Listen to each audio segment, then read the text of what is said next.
My name's Sam. I'm a student of physical therapy. Dr. Clausen is my instructor here.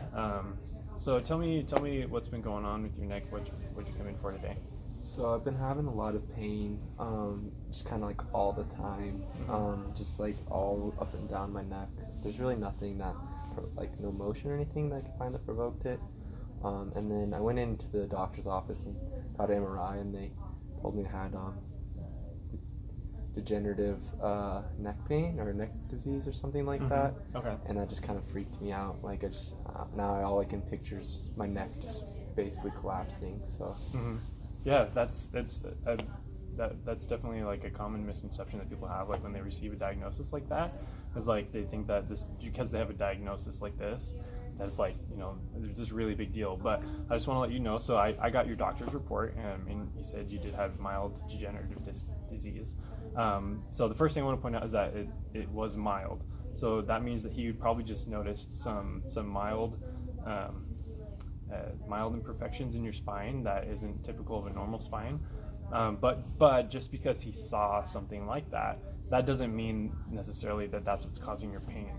If you take 100 people, healthy people who aren't experiencing any pain, there's actually a pretty significant number of them that will have that kind of problem, like a degenerative disc disease, and they just don't even know it because it's not actually causing pain.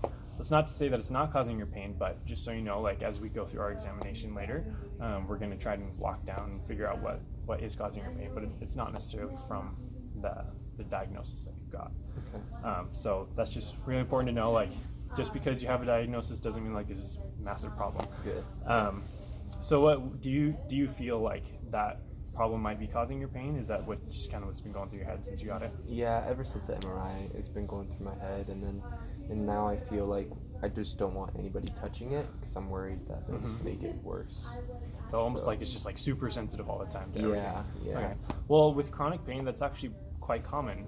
It might start with something small, but because the pain keeps coming back, it actually changes the way that the little nerve receptors, the little receptors that receive a signal like touch and they send it to our brain, those signals or those little receptors can actually become more sensitive.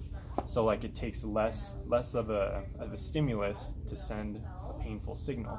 So a way I like to think about it is I like to disc golf, and that's in outdoors obviously, and sometimes I'll like be digging for my disc because I had a terrible shot and I'll get poked by a little branch, and I tend to freak out a little bit. Like I'll like smack my head and like run 10 feet away, turn around, because I always feel like there's a bee that's stung me, because that's happened to me before while disc golfing. And so I'm actually more sensitive to that poke because my brain automatically, like the signal that my brain is getting is like, hey, dangerous, pain, ouch, run. And so the nerves actually become more sensitive. So that could be something that is making your neck pain get worse and worse. It's getting that hypersensitivity to any little stimulus. Okay. So like before, it wasn't being affected by touch or anything, but now it is. Does that make sense? Yeah. Okay. So you mentioned earlier when we were first talking that there's some other struggles going on. Can you just give me a brief explanation? So I've been having a hard time at work with this neck pain, and just kind of led to some financial issues, and also my grandma, who I live with, and she's kind of taken care of me my whole life. She's not doing very well, and then so like that's just kind of stressing me out and making me a little worried. Yeah, that's totally understandable. The other important part of pain is that it doesn't just have to do with the signal that we're getting from our body.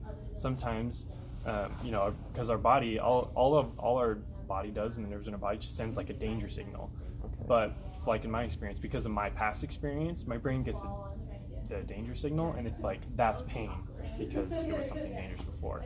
So even though something in the future, or like a stick, might not actually be dangerous, my brain says it's dangerous because of what's happened to me.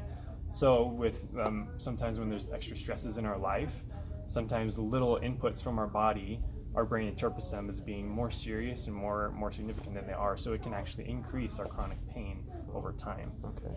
Have you sought any help for any of your no issues? Okay. Well, just so you know, we have a lot of contacts with great medical professionals, and if you need like either financial help or like you need to talk, just someone to talk to, I have people I can refer to you to get help with that. And taking care of all those problems can help decrease your pain over time. Okay. All right. Well, thank you, Lindsay. Thank you. Appreciate you coming in today. Thanks.